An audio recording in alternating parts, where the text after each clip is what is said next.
Hello, everyone, and welcome to the Regional Admission Counselors of California College Fair. I'd like to thank you all for joining us here this evening. Just a few housekeeping items before we do get started. There's a Q&A button located at the bottom of your screen, which you can use to ask questions to our presenters at any time. If you do have a question for a specific college, be sure to mention them within your question. Your camera and microphone are turned off so the panelists cannot see or hear you, and this presentation is also being recorded. It will be available within about a week at the same site where you registered. Now, without further ado, I'm going to turn it over to our first institution, which is Syracuse University.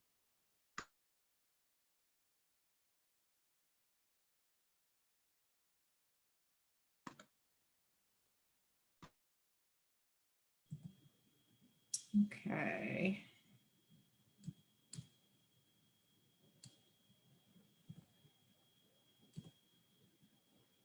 Alrighty, there we go. So hello, everybody. Good evening. My name is Camille Kreitz. I'm the Associate Director of Admissions for Syracuse University, which is a mid-sized university in New York State. We are a residential campus, so students are required to live on campus their first 2 years, but what that means is that at least half of our students do live on campus, and so we have a really vibrant, active campus life. The campus itself is built up on a hill just outside of downtown Syracuse, and the city of Syracuse is a city. It is not just a little college town. The city and the surrounding area have a population of about 700,000. We do have an airport about 20 minutes from campus, so we're located right in the middle of New York State. We're about 5 hours north of New York City, about 5 hours west of Boston, so you can fly through any of those major cities on the East Coast, also major cities in the Midwest, in the South, and actually as far west as Denver. So if you are coming from California, you can get to Syracuse with just one connection, and then 20 minutes, you're on campus. We have over 200 majors and 100 minors divided up into 10 different colleges. Our College of Arts and Sciences is our biggest college. It's where we have our core curriculum, and students, no matter what they're studying, will be required to take some classes within the College of Arts and Sciences. What this does is it creates a flexibility of curriculum, so you can apply to Syracuse undecided. You can change your major once you get to Syracuse, even changing colleges. You can pick up a double major, you can pick up a minor, and you can also study in 2 different colleges. So if you do have various interests, you can actually have a very interdisciplinary study program. When you arrive at Syracuse, you're assigned not only an academic advisor, but also a career advisor. So that career advisor is going to help you with internship opportunities, research opportunities, eventually when you're applying for jobs as a senior, also maybe graduate school, they'll help you with all of those things. We are a Tier 1 research institute, so students can get involved in research even at the undergraduate level, and we highly encourage that. We even have funding to help students, undergraduate students, with their research. And we have a Blackstone Launchpad, which is a launchpad for inventions. And then we also have a Shark Tank-like incubator program on campus as well. So a lot of our students are coming out of school with businesses already set up and already funded, because we do have people, investors coming in to fund those businesses. We are a top 10 study abroad program. We've been doing study abroad program for over 100 years. We have 5 of our own centers around the world where we have our own staff and faculty working year-round for Syracuse University, but we also partner with local universities in over 60 countries. So you can study abroad from as early as your freshman year all the way up to your senior year for a semester, for a summer program, or for a short-term program, just depending on where you are in your studies and what you're majoring in. Every student, no matter what their major, can study abroad at Syracuse. We have students from all 50 states and 170 countries. California students make up our 5th biggest population on campus. So we do have a big cohort of California students. We have over 300 clubs and organizations on campus. We have D1 sports, but we also have club and intramural sports. We have Greek life, we have community service, we have all sorts of performing arts organizations, and then we have television stations and radio stations and magazines and newspapers. So anything at all that you're interested in getting involved in, you can definitely do that at Syracuse. Our Barn Center at the Arch is our health and wellness center, where we have our health center, our counseling center, and 5 stories of athletic equipment, including a 5-story rock climbing wall. We also have the Shine Student Center, which is where we have our food court, where we have our bookstore, and where we have all kinds of space for students to get together to study or just lounge space to hang out together. So as far as our nuts and bolts, we are a Common App school. We have early decision, which is November 15th. Regular decision is January 1st. We do a holistic review process. We will be test optional again for 2022, and we highly encourage students to do interviews. We have a commitment to affordability and offer merit scholarships automatically when you apply to Syracuse. And then on top of that, you might also have financial aid. And then there are all kinds of other grants and scholarships available to you the other 3 or 4, your other 3 years. So if you do want to hear a little bit more about Syracuse, I look forward to hearing from you. Please reach out to me. I am more than happy to correspond with you, set up a Zoom meeting, hopefully eventually in person as well. Thank you so much.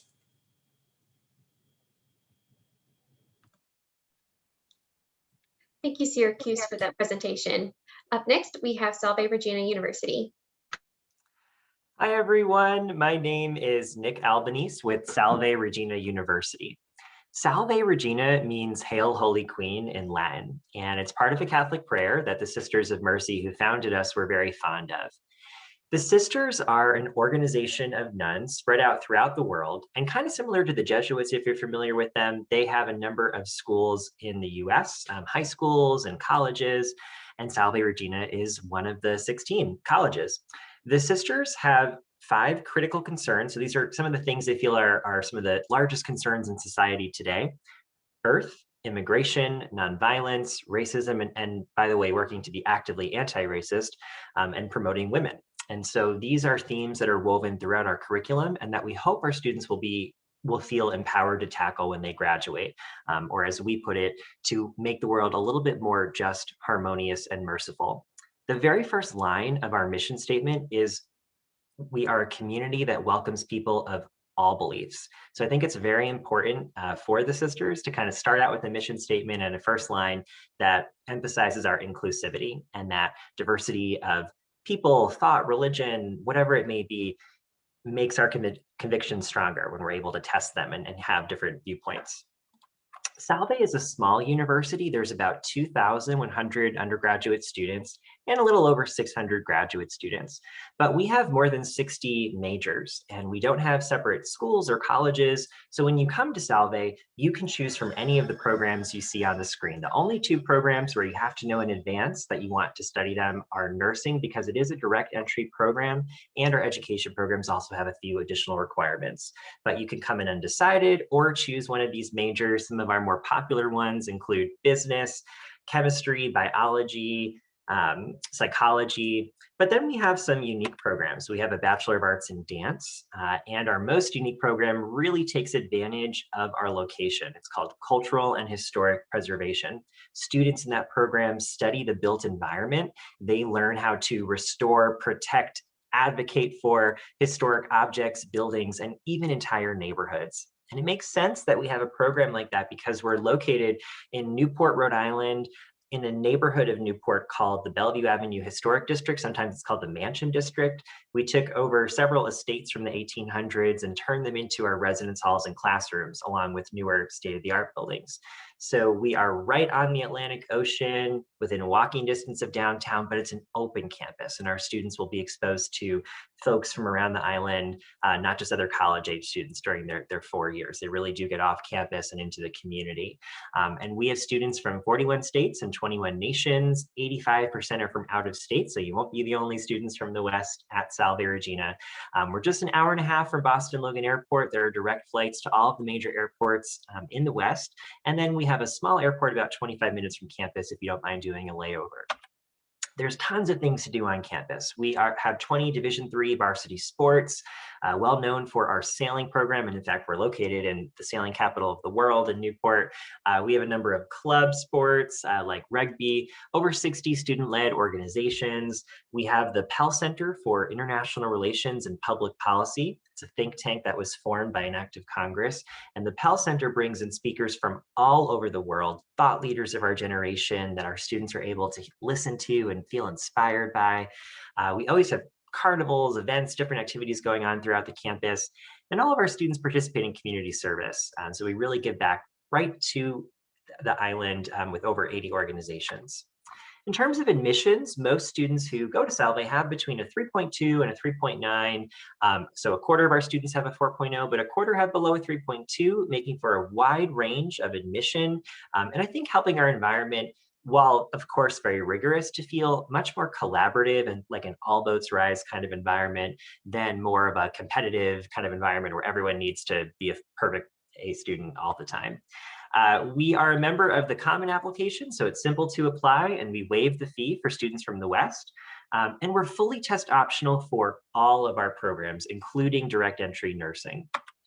You can apply to Salve November 1, January 5, or February 1 of your senior year. And students tend to be admitted at about the same rate. So we really have these deadlines so that you can decide if you want to submit senior grades and what amount of senior grades. Most students who apply to Salve, especially from the West, receive scholarships. They range from $12,000 to $25,000 off the total cost of tuition. You're automatically evaluated for them. They're not just based on academic merit, but really everything that kind of shines about you when we read your application in the process. We do have need-based aid available as well. We use the FAFSA, or the Free Application for Federal Student Aid, to determine that. And many students find that our average cost, or sort of our net cost after financial aid, we tend to be even a little bit less than the UCs in California, probably comparable to a lot of private colleges you see, and sometimes even less than public colleges, especially if they're out of state.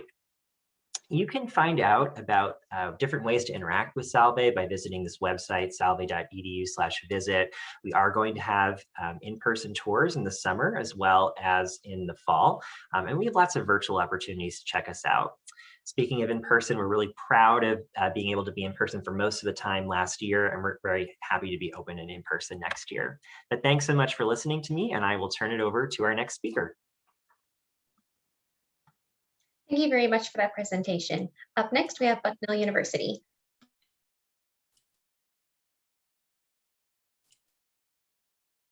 Thank you. Good evening. Hi, everyone. My name is Jenny Kim. I am the Regional Associate Director for Bucknell University, based in San Diego, California. I have been with Bucknell for about 6 years in the past year to transition to California so that I can be your representative. I am the first reader should you submit an application to Bucknell. So please get in touch with me if you are interested in learning more about Bucknell. I will put that in later after the presentation. So to start us off, I'm also a proud alumna. I love Bucknell, can talk forever about Bucknell just because of my personal student experience. But Bucknell University, we are located in Lewisburg, Pennsylvania, which is central Pennsylvania, and we are a nationally ranked liberal arts institution, a small school at 3,600 undergrad students. We have a small graduate program, so there's only about 50 to 60 graduate students in a year, but you will never know who they are unless they're kind of helping out in the class, but they would never teach a class, they will never lead a class, and they're there to assist. So all the classes are taught by faculty, which means you have full access to professors. We are so proud of our 9:1 faculty to student ratio, because once again, we want our faculty not just to be teachers who are knowledgeable in their field, but we want them to be mentors and advisors to our students and to build that relationship. And a testament is I'm still in relationship or still in contact and in friendship with a professor that I had 20 years ago. So, I mean, just really an awesome opportunity to get to know your professors on a smaller, closer level. At Bucknell, we have three colleges. We have the College of Arts and Science, the College of Engineering, and the Freeman College of Management. Our College of Arts and Science is our largest college, at 65% of our student body. We have nearly 50 majors and 70 minors within that college alone. And I would say one of the newest, coolest, I think, majors that were added most recently is Arab and Arabic studies, statistics, and animal behavior is actually not our newest, but one of our oldest majors at Bucknell, but really neat because given our size, we have a primate center that our students who are interested in doing research can have access to 4 different species. So in the middle of Pennsylvania, you will have monkeys that you can call your lab partners. However, for those who are not interested in research, if it's not for you, that's fine, because we don't have a culture where research is pushed or it's not encouraged. But if it's something you want to do, there's full support, whether it's through grants, whether it's through presenting with faculty, or just getting to know your opportunities to present outside with your research. Within the College of Engineering, we have 8 majors from biomedical to environmental and chemical, mechanical.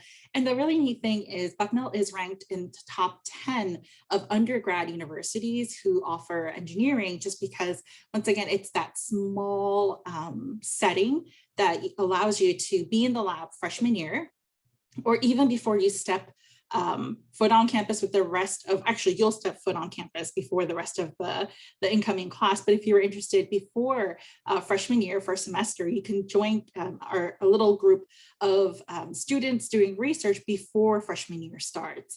But it's really an awesome opportunity. The thing too about our engineering program is that those who choose engineering at Bucknell are students who are interested in becoming engineer, receiving that licensing degree, or the 5-year dual degree, but at the same time, they want to take a class in dance, or they want to take a class in economics because they want to understand the bigger scope of the field and the profession that they're going into. A third college, which is our smallest but our fastest growing college, is our only program that requires direct entry. Our accreditation is with ASCSB, which big name schools like the Harvard Business School have the same accreditation. So the business program definitely is recognized, and because of that, there's been a overwhelming increased number of applications within that college, which we had to make sure that it was a direct entry, so that when you get to Bucknell, you're not, trying to beg your professors to get those classes in to make sure that you're graduating on time.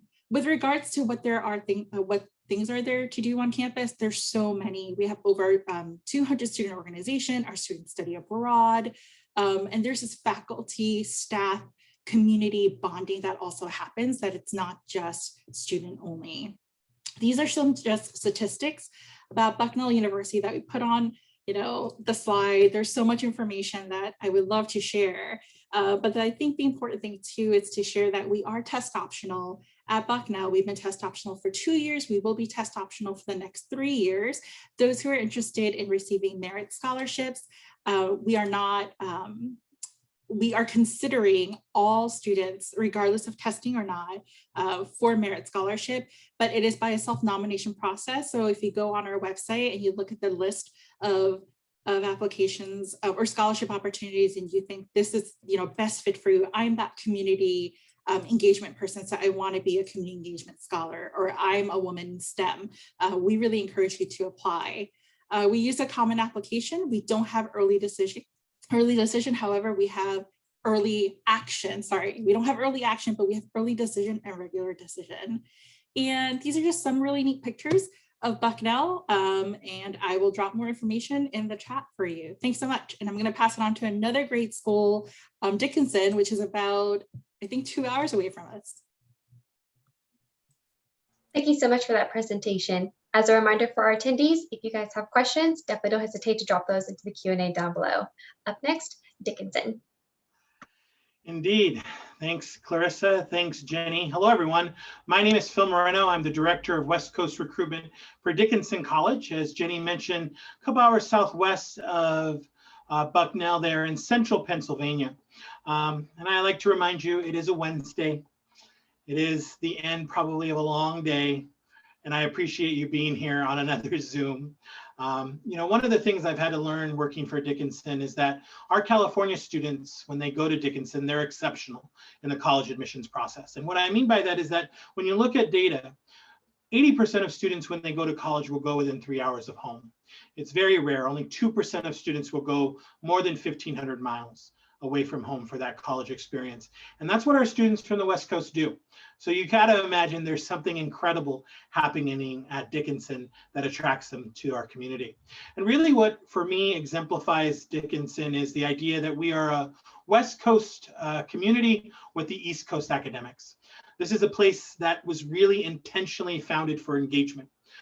Where in fact, 6 days after the American Revolution, Dickinson is founded for the idea that students would learn what they learned and then go back into their communities and give back. But I like to think of this building, Old West. This is the most iconic building on our campus. This is the place where students will literally march up those brownstone steps and sign into the college, and then 4 years later, sign out of the college beyond the limestone. But the reality is that what's on top of this building is also iconic in that mermaid that you see on top of the cupola there is an accident. The local blacksmith had no idea what a triton was, which is what the architect wanted, but he knew about the sea that mermaid was cool, and he put up there that particular piece that when students found out about it, rather than fix it, they've embraced the mermaid as the unofficial mascot of our college for 200 years. So that's why I say we're East Coast academics with West Coast community, because this is a collegial place. This is a place that is literally 2 hours outside of Philadelphia, Washington, D.C. Way back when we were founded, it meant that it was 2 days horse ride. Carlisle is a classic college town. It's only 20,000 folks, but it is a place where students find their home. This is a place where they find that home away from home. It's one of the most livable small towns. Places like Dickinson here on the West Coast are places like Whitman College, perhaps the Claremont colleges and Occidental, although they're much bigger places. But we benefit too from being in Carlisle because also there is the U.S. Army War College, along with Penn State's Dickinson School of Law and a very prestigious ballet conservatory. So there's actually a lot more diversity inside of our small town than you would expect, along with the fact that 75% of our students actually come from outside of the state of Pennsylvania. They come from 52 countries, 40 different states, again, 25 to 30 a year from California.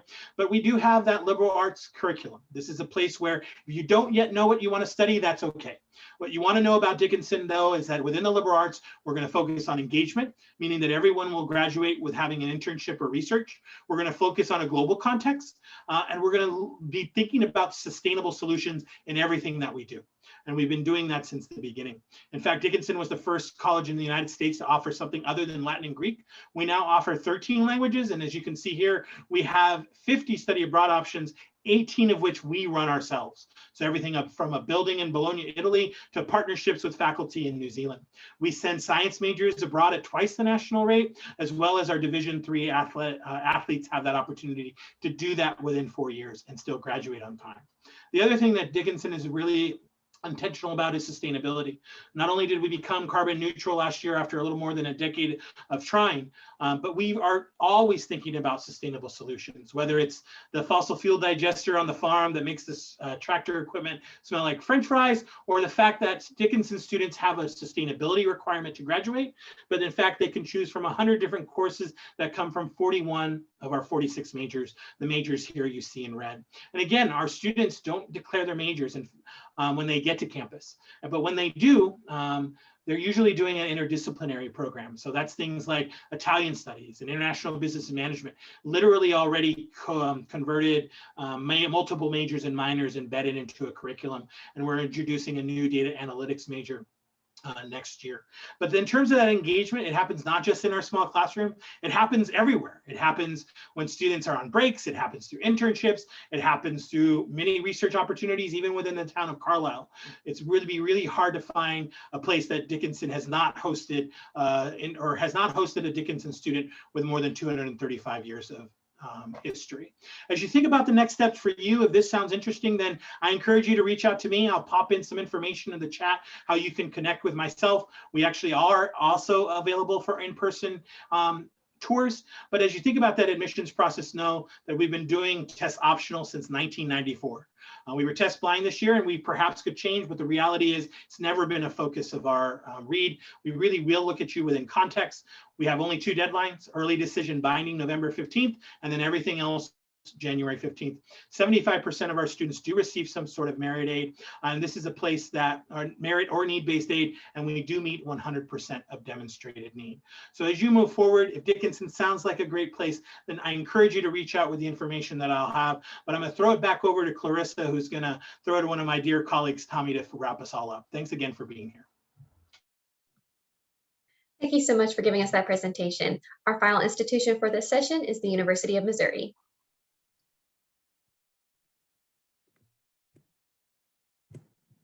Very sweet of you, Phil. Thank you very much. And thank you everyone for joining us tonight. My name's Tommy Rogers. I am the admissions representative for the state of California out here in beautiful Orange, California. I'm a proud Mizzou alum, and tonight I want to tell you a little bit about the University of Missouri and talk about why we have so many folks coming from Southern California and really the entire in general. So the University of Missouri, or Mizzou, is what we're well known for and called. In beautiful Columbia, Missouri, we're located smack dab in the middle of the United States, right in the middle of the state of Missouri. We are a college town, college city. A lot of our California folks who have visited UC Davis or the UCLA area typically say that Columbia is very much so like that in terms of the aesthetics and whatnot. For a college town, we got about 120,000 people that reside there. Monday through Friday, there's always something going on downtown. We've got festivals, we've got hiking trails, we have all sorts of fun things. We're also a destination for a lot of entertainers, guest performers, guest speakers, etc. So Columbia is really a lot of fun. It's about a 3-hour flight major airport in California, which is great. So we're not too far away. But really what makes Columbia special are going to be you folks. It's going to be our students coming from California. Mizzou's a large school. We've got about 30,000 students, which seems a lot because it is. But that's our total population. If you look at just our undergraduates, we're at just under 19,000 students. But we're a large school. We got a lot of resources to make sure that you get individualized attention on our campus. So average class, just under 30 students, 18 student to faculty ratio, which I think is pretty good for a large tier 1 research AAU accredited institution.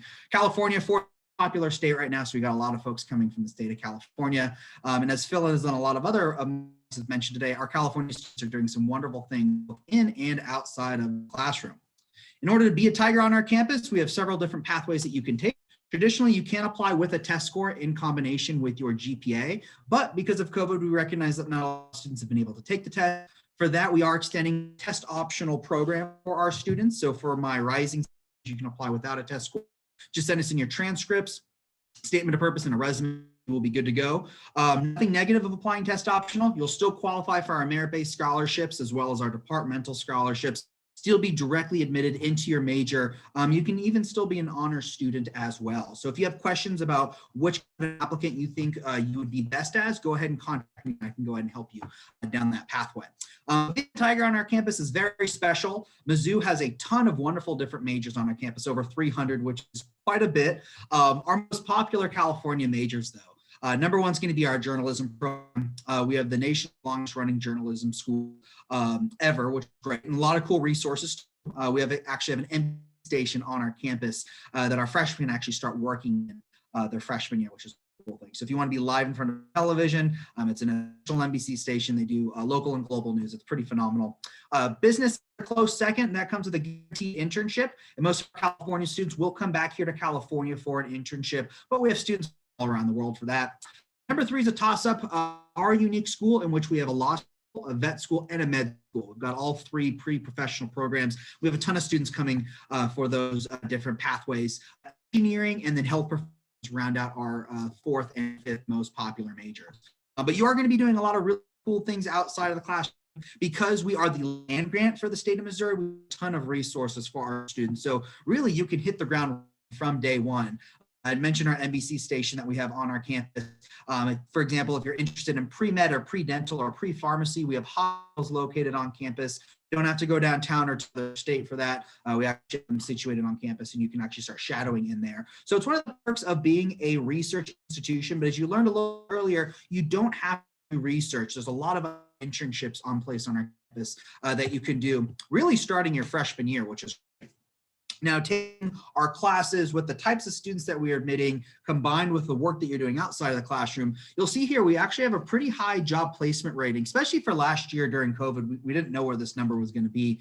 But last year, 93.4% of our seniors were either fully employed, attending graduate school, or serving in the military. And this was during COVID, so we were really happy about that.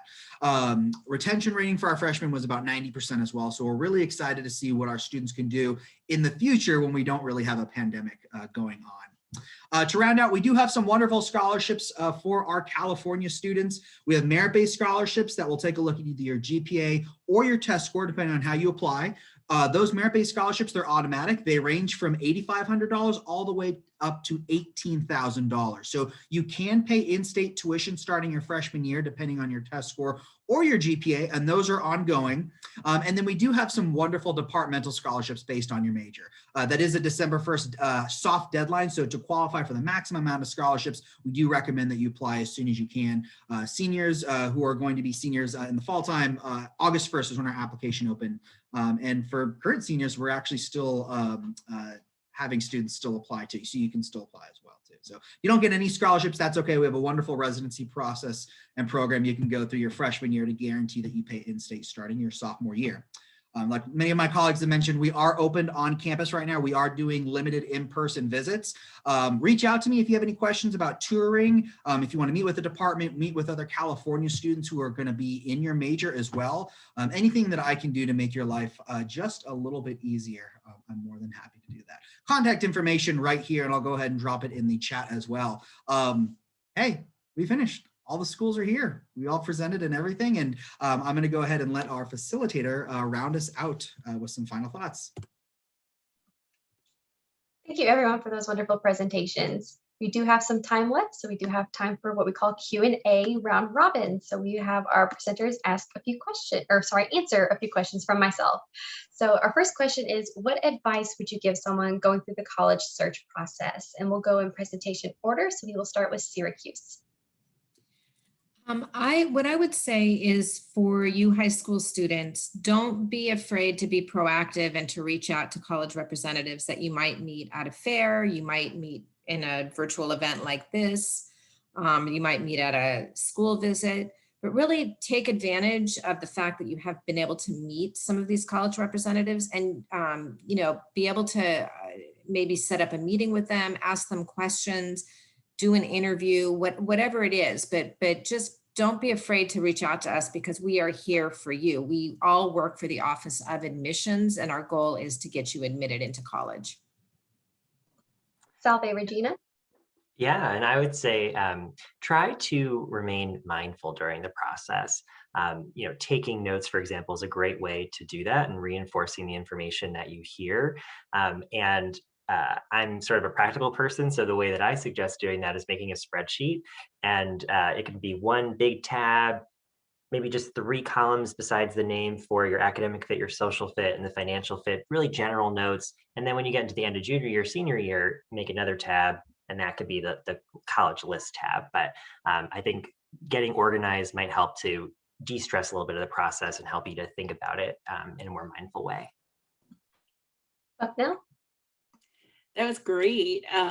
So my thing is kind of what Camille shared, but on the other side of also utilizing your high school counselor or your career center counselor. They're so knowledgeable. We work very closely with the counselors. And I feel like sometimes it gets, as you heard from all of our schools today, it can get overwhelming with all the information. Like, how do you, and if this is not your first one, I'm sure you're like, oh my gosh, where's my list of, so your counselor, I would, hope that they know you. So when you sit down and kind of sit with them and say, this is what I'm looking for, what do you recommend? What's been kind of like the trend of what you're seeing? Am I wasting my time by just putting an app in? Should I not be doing this? I'd say utilize your counselors at your high school because they are so resourceful.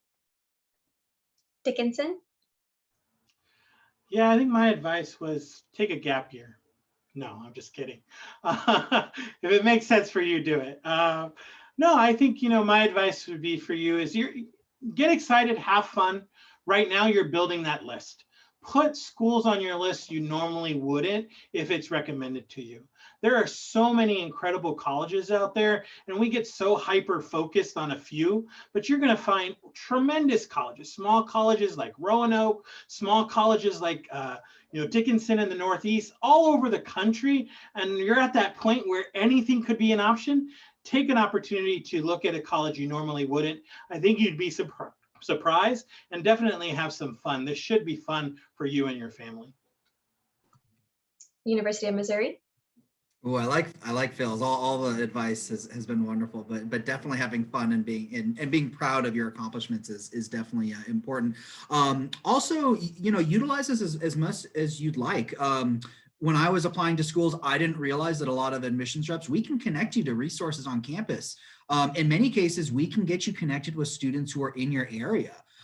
Sometimes it just so happens that the high school you go to, we have current students on our campus and we can get you connected with them. So there's a lot of things that we can do. So help us help you by asking questions and making certain requests and seeing what we're able to do for you. Because in a lot of cases, we can really kind of help streamline that process for you. And all it just takes is just to ask. So those are all really great pieces of advice. Thank you, everyone. We do have time for just one more question. So that is going to be, what is your favorite event or tradition on your campus? And I'll turn it back over to Syracuse. Alrighty. I think my favorite event, and probably that of the students as well, is what we call our May Fest. And it is a music festival, 3-day over a weekend music festival. It's kind of our mini Coachella in Syracuse. We got a lot of big names that some of them play even in our stadium. But also little concerts all over campus and all over the area just off of campus. There are food trucks. It's like a 3-day festival. So it's just a lot of fun. And it's, spring is sprung, winter is over, and it's just great fun for all of the students. Salve, Regina. Yeah, at Salve, during our welcome week, we do something called the service plunge. So it's a chance for students to kind of dive into community service at one of the 80 organizations on the island, really get to know the community. Salve is very connected to the town around us. So it's a great introduction kind of right off the bat for those first year students. And it's a lot of fun.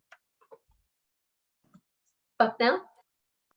So one of my favorite events at Bucknell is our canoe battleship. And there was a picture of it in the presentation. And I love it because I was sharing that events on campus weren't just for students, but also for faculty and staff. And it happens once a year during March Madness. So everyone's already hyped up with emotions. It's midterm time. It's a lot of fun. And I love that there are deans, there are faculty that are in these canoes in our Olympic sized pool. And I believe it's like one of the only times you can really trash talk your dean or your professor in front of their face while sinking them in the pool. So it's just so much fun and an event that we do every year. Dickinson. Yeah, I mentioned quite a few in the presentation, the walking up the steps. We're so many traditions, but the one event that I'd love to get to be on campus for, since I'm based here on the West Coast, is the event that takes us from campus. You bike and then you go to one of the local waterways and then you canoe to our farm, which is about 6 miles away. And once you get there, you get to have pizzas, you use some of the vegetables that are there. And it just sounds like this really magical experience in this very lush part of central Pennsylvania. Like Camille mentioned, we have seasons there. And so it's one of those things that I need to get to in one of my favorite traditions. And University of Missouri. I'd say one of my favorite traditions on our campus that I miss a lot is homecoming. Homecoming is very special for us on our campus. During the month of October, that's our entire month of homecoming. So we don't just do it for a weekend, we do it for the entire month. When I was a student there, I was really shocked and surprised to see alumni flying in and coming in their RVs and really populating the entire campus in the downtown area for multiple weeks on end. And it leads all the way up into our homecoming game. There's a parade that we have. I think it was one of the things that solidified that I was in the right place as a student. And there's just a lot of school spirit, and the entire town gets involved too. It's a very, very prideful event. Obviously with COVID, it looked very different this year, but it was still a lot of fun to participate digitally. Wonderful. Thank you so much, everyone, for joining us, our presenters and our students as well. When you close this window, there will be a link to a very quick 4-question survey, and we would appreciate any feedback you can give us. And as I mentioned earlier, this session was recorded and will be available within about a week at the same site where you registered. Again, thank you for joining us and have a great evening.